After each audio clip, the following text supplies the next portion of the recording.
Yo, welcome to another episode of Uncle Ricky's House Live. Glad to be here. One of the most historic days in the history of the United States. Yes, sir. We'll give it a couple of seconds, see if anybody checks in. 45th President of the United States has landed in Atlanta and he's on his way to the jail in Atlanta to get booked for charges in the state of Georgia trying to interfere with an election. Welcome. I see somebody just checked in. Log in on the super chat so I know who you are so I can say hello. But thank you for showing up. Oops, they just checked out. Anyway, back to the Trump thing in Atlanta. A lot of people said we'd never get in. A lot of people are confused on now. They're confused on why we are here because this is the United States. This kind of thing is not supposed to happen in the United States. Well, it's happening. It's here, and we don't know what to do. The world is waiting to see how the United States handles for the first time dealing with one of its former leaders criminally. It's happened in other places in the world. Why can't it happen here? Well, look, it's really weird because Trump is a formal candidate for the next presidential election. He wants to get his party's nomination, and his party had their first debate for all the declared candidates that were eligible to make the debate stage last night. And guess who wasn't there? Donald John Trump. And you know what? It probably didn't make any difference because he wasn't there. He's getting arrested today, and his polling in the Republican Party is increasing. Hard to understand. In a country that bases itself on democracy and law and order, a potential alleged criminal indicted 4 times in 4 months, 2 federal and 2 state, is running for president, and he's leading the pack in his political party. Well, let's talk about the debate last night. That'll save me from having to do a separate video because it looks like if nobody tunes in, this is going to be a video anyway. Look, the the debate last night, it was 8 people up there, and it looked like 7 of them were running for vice president. The moderator asked them a direct question because of Trump, the elephant that wasn't there. No pun towards the Republican Party. Um, if Trump, who is leading the pack now by like 40 points in the polls, in some of the polls, especially the Republican-oriented polls, if he is indicted, would you still support him as the nominee? If he's nominated, would you still support him for the presidency of the United States? And 7 people raised their hands. The only person that did not raise their hand and made it obvious that he refused to raise his hand was the former governor of Arkansas, Asa Hutchinson. But does he have a real shot at getting the Republican nomination? No. Well, actually, none of them actually have a real shot as long as Trump's not in jail. But he's not going to get the nomination. He didn't get that much play time. He did stand by his word just about every time he got the chance. He pushed a couple of Republican talking points, but every time he got the chance, he stomped on Trump. And I think that's what he intends to do because he wants to bring the Republican Party back to sanity. I don't think you can bring it back to normalcy, but you can at least try to inject some sanity in it before we get full blown into the next election cycle, or we get down to the election and it seems like Trump may be going to jail, because I don't think any of these trials are going to really stop. The process is rolling in the American legal system to prove that it works, to prove that democracy works. They got to go through with this no matter what, whether Trump gets convicted or Trump gets acquitted. Everybody in America is not going to like the decision, and it depends on who gets their feathers ruffled, what they decide to do, or if they decide to let the process go through. So that's enough about Asa Hutchinson. Let's talk about Tim Scott. I have one question. Why the hell was he there? Tim Scott was pitiful. Tim Scott made no impression. He was just basically a lump on the log. I mean, he looked like a character from a Fat Albert cartoon. I won't get into it because that might be considered derogatory and I'll get banned. And I got enough trouble as it is. But let's just say he didn't, it wasn't that he hurt himself, he didn't help himself at all. Okay, Ron DeSantis. DeSantis fans from DeSantis land, y'all got to be disappointed because he just comes off weird. Anytime he goes in public, he comes off weird. And I think his weirdness is going to do more harm against him getting the presidential nomination from the Republican Party than all the grief he's caused the residents of Florida. It's sad. Hello, welcome to my live. Chime in on the chat so we know who you are. We can start going back and forth anytime. Right now, we're talking about last night's debate. I'm on Ron DeSantis. Ron DeSantis, a few months ago, he was probably considered to be a shoe-in for the Republican nomination. The thing is, yeah, I'm checking the news coverage. He's there. Yep, he is there. What's up, man? How you doing, man? Um, the uh, the debate. I'm talking about the debate. DeSantis, he's disappointed not only his fellow Republicans, he's probably already disappointed most of the people in Florida. Florida's a wreck. Even if DeSantis doesn't, his presidential hopes don't pan out, which it looks like they probably won't. He's not going to receive a good farewell from the state of Florida after because they're already waking up to the damage that he's done to the state. It's going to take them some time to recover. He might even hurt. Florida has been a Republican state for the last 3 election cycles, and the state house has been Republican for a while. He might even his disaster of a governorship, it might even change the minds of the Florida voters. Now, the DeSantis was a non-factor. He got some time to say what he wanted, but everything that came out of his mouth, it was like, okay, it's just Ron being weird again. Let's move on.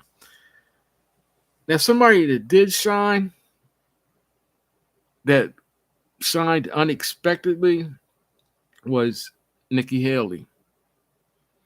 Let's talk about, wait a minute, before I get to Haley, the former governor of North Dakota, he was there. He blew his Achilles playing basketball the night before the debate, and basically he was there on crutches in a lot of pain, and he could have saved himself some time and took some aspirin and stayed at home. That's how much impact he had on the debate.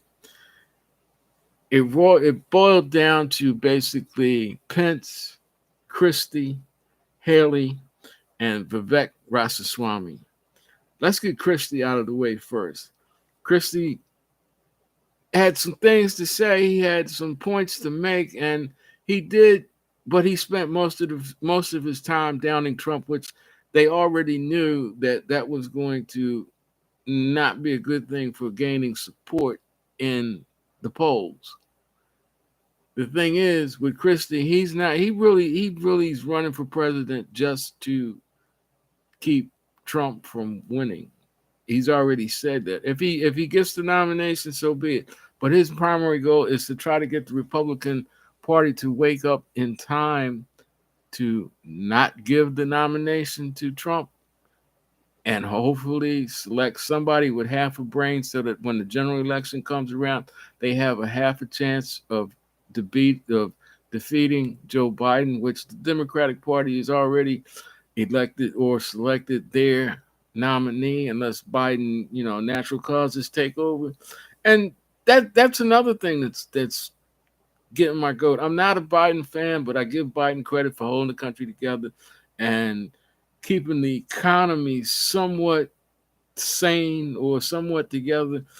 Even as bad as we are not as bad as the rest of the world. The United States still has the best GDP in the world. We have the growth. We have the best gross national product. I think we're at like a 7. And that, considering this close to being post COVID, we're doing far better than any of our competitors and any of our allies. And what can you say? It's the Biden administration, whether you like to do it or not, this stuff works. May not work for you, but it works for the majority of the country. And that's what's important. Um, but as far as Biden's age, man, he's going to be like 1,006 by the time the election comes around. No, I think he's actually going to be 80 years old for the next election, and or 80 plus, and that's just. I mean, I think the whole country is worried about his age because why put the time into electing him to be president and not to be morbid or macabre? Nature might take over, and if he's not, if he doesn't become debilitated or Alzheimer's doesn't cut in, he just might die. And where will it be then? Well, get used to saying President Kamala Harris. Now, back to Christie. Like I said, Christie didn't do himself any favors, but he didn't hurt himself, and he got his point across. Nikki Haley, Mike Pence. Mike Pence, he said what he had to say.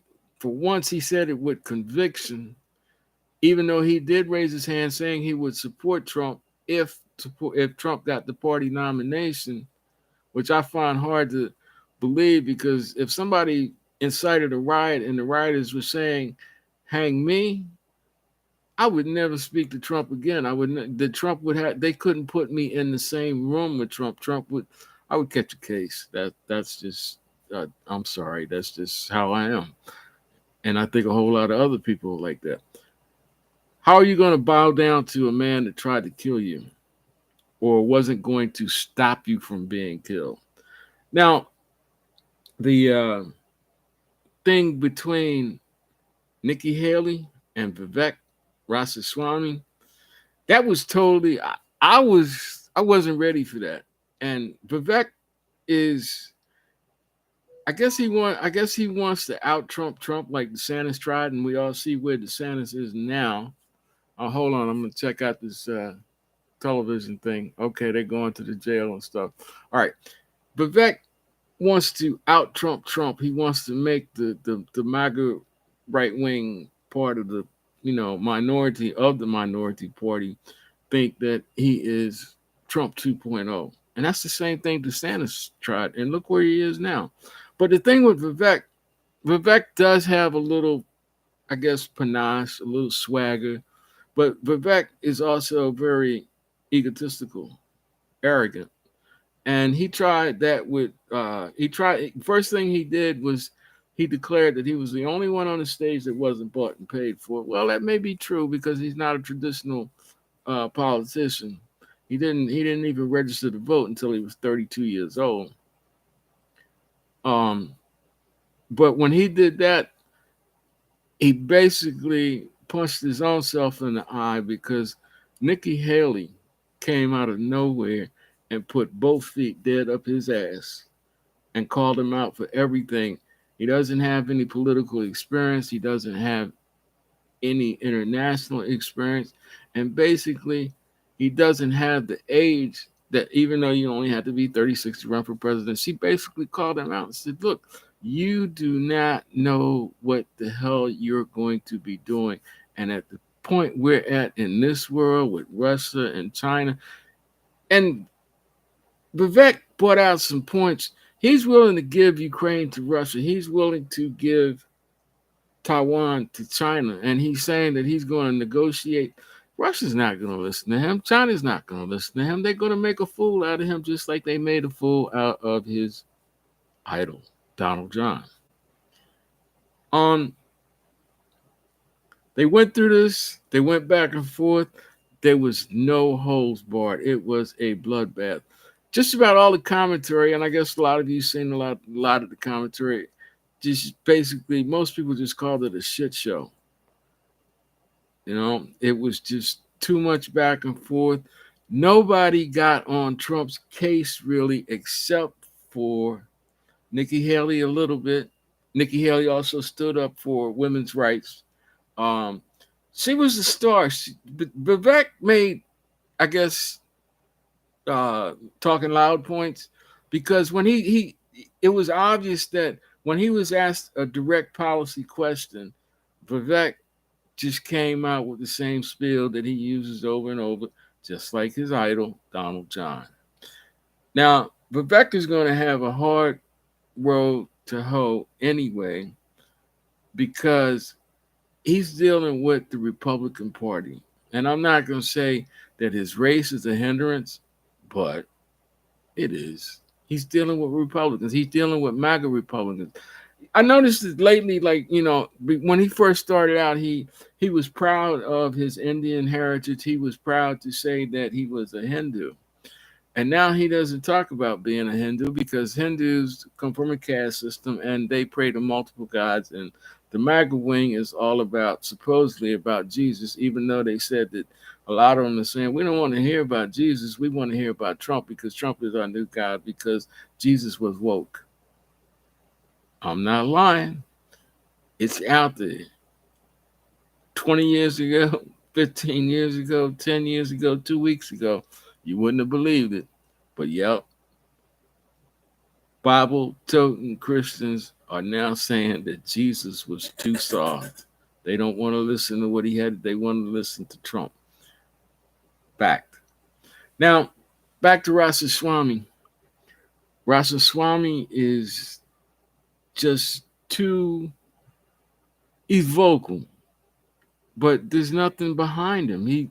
He's the only thing he's talking about is how great he is, how much money he made, and the bullshit plans that he plans to invoke when he becomes president. But just like Trump, he doesn't understand how the Constitution works. He doesn't understand, yeah, you might be the president, you might be the leader of the free world, but you have restrictions. You just can't go in one day and point your finger and say, dude, this, and that. There's other people that you got to work through, and you're already making enemies. Now, a big blunder that he did make on his own that wasn't pointed out, well, Nikki Haley called him out on it when she talked about his lack of international diplomacy skills. Vivek Ramaswamy seeking the Republican nomination, he said after he talked about giving Ukraine up and giving Taiwan up, he said he would defund Israel. You could hear a pin drop. They don't want to hear that. That's always been one of the biggest Republican standby talking points. We gotta support Israel no matter what because it's biblical. So he's gonna have to deal with them right wing questions, and I don't think he did himself any favors. All in all, if I had to pick a winner of the debate, it would be Nikki Haley. Ramaswamy would be a second. After that, I think Mike Pence got in some points. Christie was just kind of there, and everybody else was a non-factor. They could have stayed at home and had a drink or two, watched the shit on TV. Now, Trump, the leader, the leader, he's going to jail in Fulton County, Georgia. He's not going to stay there. They're going to book him and get his ass out and send him back to New Jersey. But the thing is, we had a point in our history. We've never been down this rabbit hole before. And a lot of people are having a hard time accepting, even though they want to see Trump, get tried, Trump treated, let the justice system work out. But it's a point. It's just the fact that a lot of people are having a hard time accepting on both sides of the aisle. My thing is, I've been, from the very beginning when I started this out, Trump has been one of my main targets because I always said that Trump was probably the country's greatest internal enemy. Because it's not that he wants to take over the country. Trump wants to rule just for his own self satisfaction, for his own protection. It's not about, it's not even about, Republicans need to be in charge. It's all about Trump being in charge. The world doesn't go around, the country doesn't exist if Trump is not in charge. And he's got these followers that are willing to make that come true. And that's even more scary than Trump himself. Because you can stop Trump, you can keep Trump out of the White House, you can even lock up Trump, but you're not going to stop Trumpism.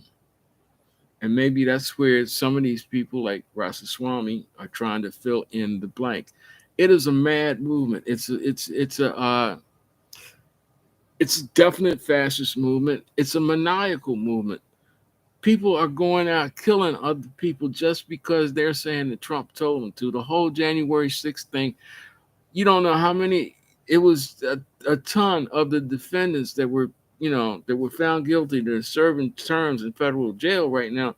Their defense was, I didn't do anything wrong. I was just answering the call of my president, my leader, my chosen God. We, even when this is over, the country is going to have to heal. And that's going to be hard because the division that Trump has caused, it's deep.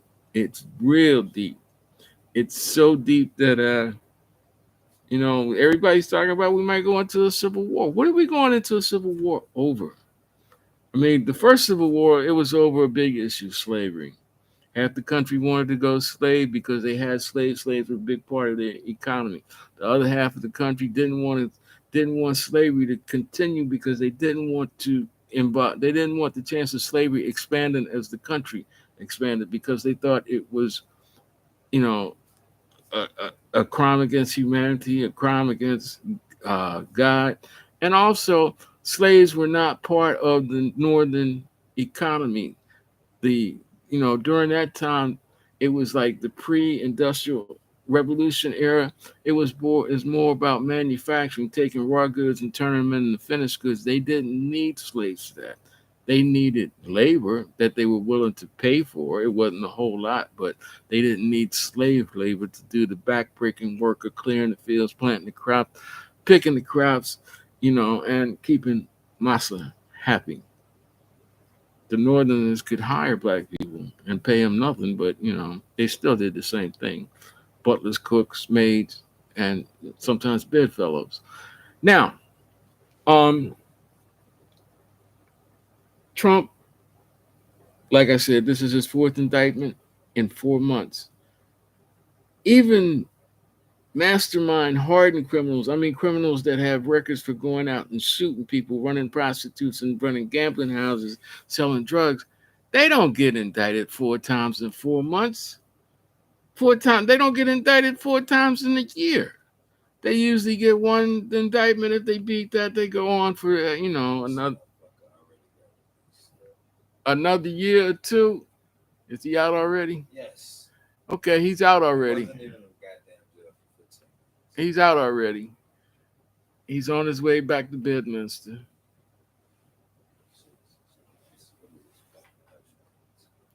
But they took his they took his mug shot. They did his fingerprints, and he's on his way back. Well, you know what? I mean, you really can't say a whole lot because it's the Fulton County Jail. It's a security problem, and the basics were done. He's in. He's booked. He's fingerprinted. He's on his way home now. He's going to get his arraignment notice. That's He was a black man. He would that's the way. That's just the way it is. Is it a two-tier justice system? Oh hell yes. Anybody else would have been there. Like, who the hell else is gonna get like that many felony charges in one indictment? And he's got like what, 13 felony counts by himself, 13 or 14? 18. And the thing is, he is going to stay there. I mean, he didn't stay there. He was in and out, but he was a former president of the United States. So nobody can ever say that we don't have a two-tier justice system. It's just that it works its own way for whoever it is. The thing is, he's there. Nobody. This is like, don't be. I don't know what people were expecting. Like, okay, he went to Georgia. They booked his ass. He got his arraignment ticket. Now he's on his way back home. He's rich. And that's just how things go. You probably would have got more excitement watching the last preseason game for preseason football. Speaking of that, football season, regular football season starts next week, and so does fantasy football.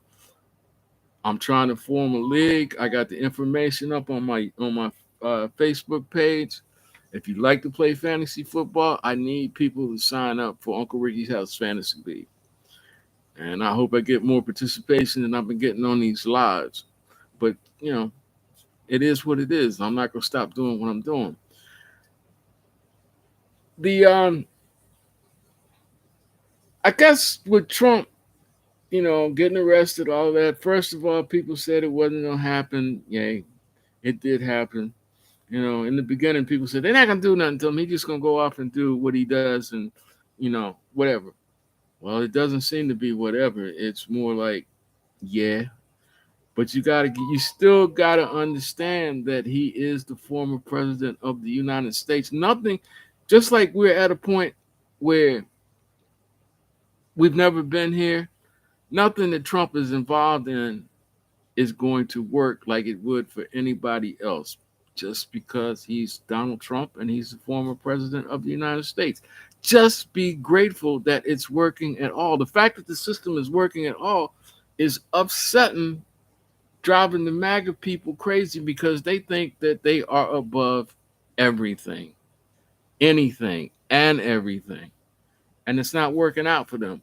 So if you want to see Donald Trump treated just like everybody else, it's not going to happen. If you want to see Trump walk away with no consequences, it's not going to happen.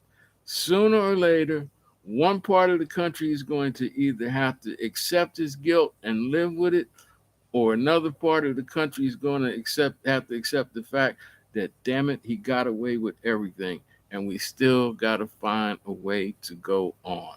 Whether that means a civil war, either started by the right or the left, I don't know. It's whatever. All right, that's enough about Trump. That's enough about the indictment because it's over with. We're waiting for these trials. Talking about the trials, the craziness is still going back and forth between the judges, the attorneys. Trump just fired one of his attorneys before he came down to Georgia. Some people are saying, well, the attorney really sucks, so he hired a better lawyer. He hired a lawyer that is actually familiar with Georgia RICO law, that has actually won RICO cases. So maybe that's an indication that Trump is actually afraid because he's taking these idiots. I mean, idiots actually, working with idiots, buying these idiots, yes men or yes women's fucking thoughts, um, got him to this point, you know, and now he's getting a serious RICO lawyer. But the thing is, Donald Trump has had good lawyers. Pat Cipollone is a good lawyer, but Pat Cipollone had to haul because he wasn't going to get involved with Trump because Trump did not listen. Trump got good advice, and because it wasn't what he wanted to hear, he ignored it. And Cipollone said, I'm not gonna follow the MAGA thing, make attorneys get attorneys. I'm out while I can get out. On the flip side, he surrounded himself with nut attorneys like Giuliani, uh, Jenna Ellis, uh, Sidney Powell, Cheeseborough, Easton, and they told him exactly what he wanted to hear. And he said, his whole thing was, well, my lawyers told me. No, you knew it was wrong. It's just that they told you what they wanted to hear. You knew it was off the wall, out of the park, and had no business, but it fit exactly into what you wanted to do. So you did it.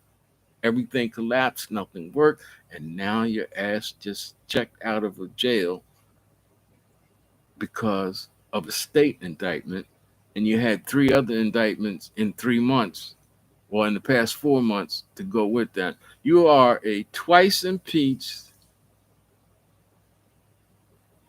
four-time indicted former president of the United States. What are we gonna do? How are we gonna, how do we get past this? I just don't know. Cheeseboro, one of the guy that actually came up with the fake electors plan, and pushed it through Giuliani and then and Easton, the big generating the big lie. He and Clark, all of them are involved in this shit, and now all of them are trying to cry like a bunch of babies. Mark Meadows, man, that boy, if he go to jail, you can hang it up. He yo, he just he ain't built for jail. He's trying every maneuver he can. He's just trying to say, look, I was just doing my job. And yeah, you were employed by Trump, but there's also a line where you have to operate under the color of law. You are a lawyer, Mark Meadows. You should know that everything that Trump was doing was highly illegal. I don't care how out of the box, or I think who was it? Easton's lawyer was saying that sometimes lawyers get hired to bounce off uh, out of the box theories. That's their job. No, y'all came up with a scheme.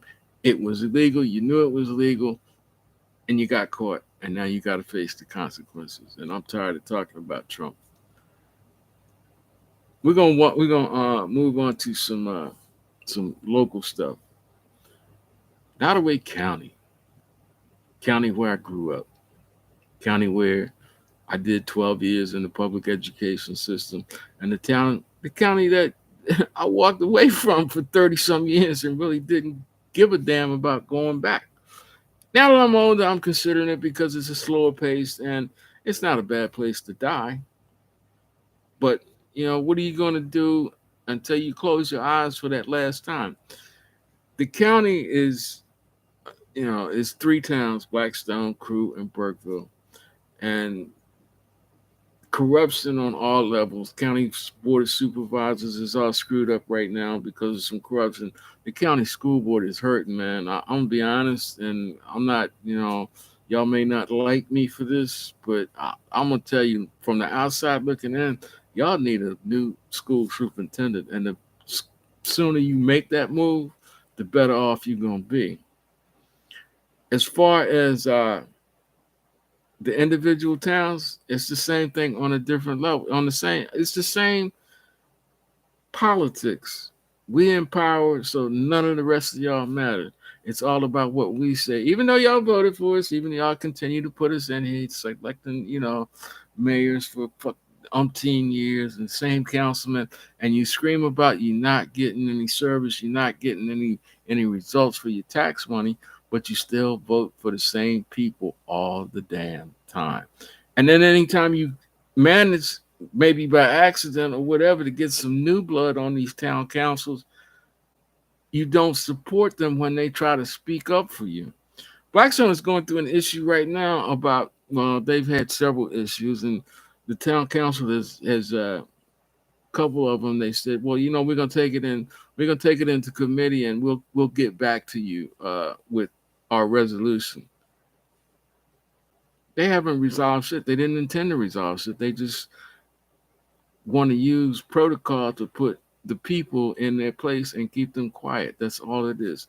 It's nothing new. It's just that's the way small towns are now. But the thing is, the town itself is moving forward, looking to the future, trying to bring in new shit, but they're not taking care of the people that have been there for years, that have lived there for years, uh, and kept the town going to bring it to this point where it has this opportunity to expand and grow.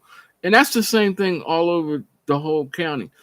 The county is suffering, the towns are suffering because of that attitude about we don't want progress because progress brings in things and people that we don't want to deal with because we are closed-minded idiots. Been that way, and they've lost so much local talent. And then when new talent moves in, it doesn't stay there long because they can't put up with the bullshit. The Blackstone has a drainage problem, and it's not only in one neighborhood; it's in multiple neighborhoods. But the thing is, there's the town system, the town drainage system is in disrepair. A lot of the culverts and storm drains are clogged, or the piping is corroded or cracked or whatever. But what's happening is when they have heavy rainstorms, which they've had quite a few in the past, that may be due to climate change, which a lot of locals deny, but it's a reality. When they get heavy rains, the runoff goes into the drainage system, but the way the drainage system is set up in some neighborhoods, it's not completely piped enclosed until it gets to the dump spot where the town dumps off all of its excess stormwater. But it flows into open ditches that go across private property, but the town has not maintained these ditches, so the ditches are clogged. And what happens is, if the residents don't take care of the open ditches when it rains and the water comes out of the town system, it goes onto their property and floods it. People have water on their decks, water going seeping into their basement, water coming in faster than the sump pumps in their basement can handle. So they get flooded basements, they get flooded decks. In other words, their personal property is being damaged by the very town that they pay taxes to prevent this kind of thing from happening. And when they go to the town council, all they get is a song and dance. Why does this continue to happen? Why does nobody get any result? When the fixes are, I mean, it's not like they gotta come up with $1 million or $250,000 to fix this. So in some cases it's like $3,000 worth of pipe.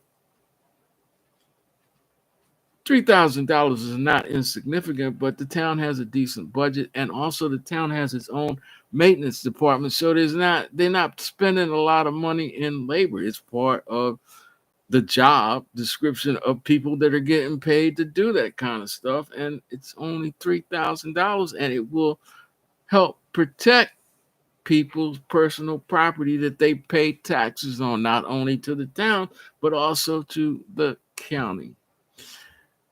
Now, there's a lot of back and forth about why this hasn't happened, why no repairs have come about, and people just don't understand why they're not getting any service for their tax money. Well, the thing is, if you look at the whole history of the town and the battles that the residents are having against the town council, if they fix this neighborhood, there's at least 5 or 6 different other neighborhoods that receive the same thing. So if they fix this neighborhood, then why can't they fix everybody else's neighborhood? They're starving everybody because they don't want to service anybody. And y'all elected these fools. What can you say?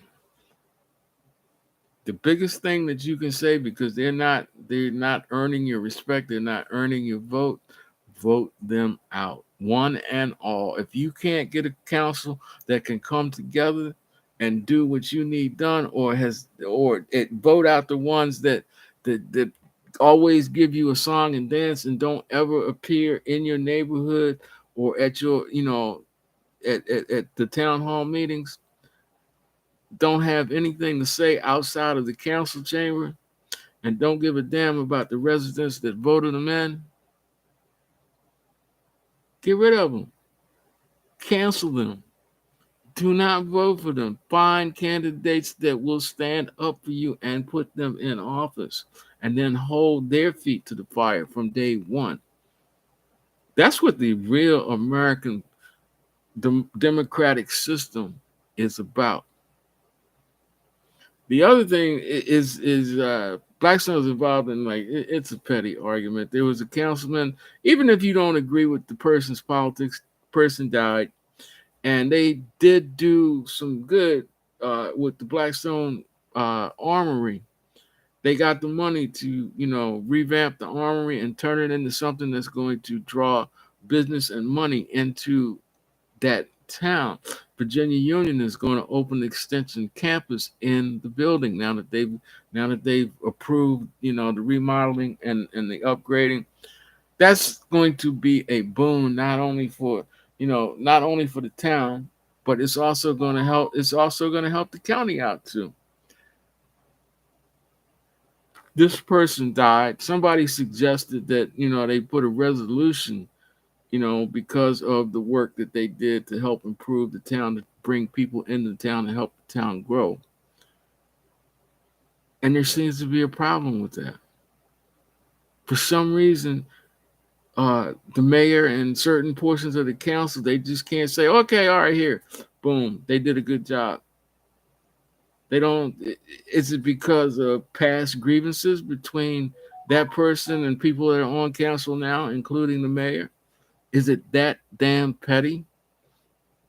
I mean, personal dislike aside, the person has done something. They were a driving force behind something that's going to benefit everyone in that little town.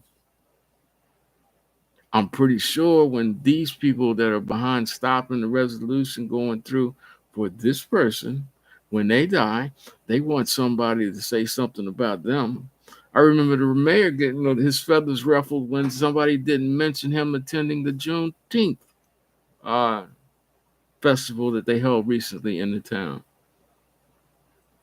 Eh, well, I guess some people don't believe in what comes around goes around, or karma, or whatever you want to say. But I think it's petty and very, very, it's backwards. It's just, it's disgusting. It's backwards. What is it going to hurt to do a resolution for a former town council person that actually did something to help the town? Okay. Well, let's move to Crew in Burkeville. I grew up in Burkeville. Well, they got this boundary realignment thing, and a lot of residents, between the two towns, they're confused. They don't understand what's happening. But the biggest thing they do understand that it's going to impact their budget, because some people's taxes are going to double, because now they were used to be in the county where they only paid county taxes, but because the boundary line changed, now they are in the cooperative limits of one little town or the other little town. Now they got to pay town taxes and county taxes. But does it increase the public services that they get? Hell no. The water system in both towns sucks. They got to buy water from another town. The one town has no. They have a police force of one. They have to augment the regular patrols with the county sheriff's department. Other than that, the town wouldn't have anything near 24-hour coverage. Um, they have fire and EMS that are paid, but it's a struggle to pay them because they have trouble generating budget because there's no businesses there. All the businesses are gone and they can't get anybody to come in. People in those two towns have to drive 14 miles east or west to go to a full service supermarket. A lot of older people, senior people are shopping in Dollar General. What do you think that does to your life expectancy when everything you eat is sugar, salt, and fat? But, Dollar General doesn't do fresh vegetables. Dollar General does frozen chicken legs that we don't like. The origin of those chicken legs is questionable. They might be cheaper than Walmart, but where the hell do they come from? But these are the types of things that people go through in rural southern counties, rural southern towns. And it should be getting better, but it's not because the same attitude of leave us alone, let us stay like we were in 1953 because that's all we understand and that's all we want to understand. Meanwhile, the school system sucks. The high school is only partially accredited, even though it's a big, beautiful campus with the potential to do so many things, but they only have partial accreditation, which affects the graduates, trying to enroll in college when they send their information to the colleges look at, did you come from, what was your high school like, what track did what academic track did you follow, were you general studies, academic studies, were you advanced placement studies, oh your high school is only half accredited. Well, that's happened on and off. When I was amazed when I graduated from college, the week after I graduated, I mean, when I graduated from high school, the week after I graduated, I was doing, getting ready to go into college when my counselor called me and told me, she said, look, your admission is still good, but did you know that your high school doesn't have accreditation? I'm like, what? These are the kinds of things that you get surprised by because everything stays in closed meetings in this place. The boundary line assessment is back and forth. It's probably going to work out to the betterment of the towns. Certain individuals, certain residents are going to get screwed, and there's nothing they can do about it. If the uh, if the proposed plan is accepted by the county board of supervisors, which it's kind of sketchy at best. So everybody is in limbo. I think the whole plan is basically, 10, 15 years down the road to turn it into a county government system where it's like, the Nottoway County government, you don't have independent townships anymore, which, here or there. There's other places that have done it and been successful, and there's other places that have done it and it was a dismal failure. It's all about who you vote for and put in the driver's seat, the people that push these things and make it go. And that's why it's so important. Everybody says, my vote doesn't count. Your vote does count. If you think your vote doesn't count, why is there a massive move on all levels to keep your dumb ass from voting? Think about it. Well, that's it for me. This live is over. Trump is in and out. He's on it. He's getting on his plane now. He's going to go back to Bedminster. Uh,